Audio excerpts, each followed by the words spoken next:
इस वीडियो को पूरा देखो। एक साइंटिस्ट ने टैंक के बीच में एक क्लियर ग्लास की शीट लगा दी और उसे दो पार्ट में डिवाइड कर दिया और टैंक के लेफ्ट साइड में एक बड़ा फिश छोड़ दिया और राइट साइड के अंदर छोटी छोटी फिशें छोड़ दी। अब बड़ा फिश बहुत भूखा है, वह छोटी छोटी फिशों को खाने के लिए आगे बढ़ता है, लेकिन जैसे ही वह आगे बढ़ता है बीच में ग्लास की शीट से टकराता है और वह बाउंस हो जाता है। डिसअपॉइंटेड होकर वह फिर ट्राई करता है और फिर वही होता है, वह फिर से ग्लास से टकरा जाता है, जिससे गुस्से में आकर वह बड़ा फिश बार बार ट्राई करता है। वह जितनी बार ट्राई करता है वह ग्लास में जाकर टकरा जाता है। ऐसे टकराने से उसके सिर में चोट लगती है और बार बार फेल होने के बाद उसके अंदर डर बैठ जाता है और वह टैंक के कोने में जाकर चुपचाप बैठ जाता है। और फिर साइंटिस्ट ने बीच वाली गिलास को हटा दिया, इसलिए छोटी फिशेज पूरे टैंक में फ्री स्विमिंग कर सकती थी और वह उस बड़े फिश के आसपास घूम रही थी, लेकिन बड़ा फिश उसे खाने का ट्राई भी नहीं कर रहा था क्योंकि उसके दिमाग में यह सेट हो चुका था कि यह पॉसिबल नहीं है।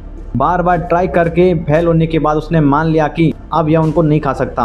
अब देखो, एक मोमेंट ऐसा भी आता है, खाना उसके आसपास होने के बाद भी वह भूख से मर जाता है। साइकोलॉजी में इसे हेल्पलेसनेस कहते हैं।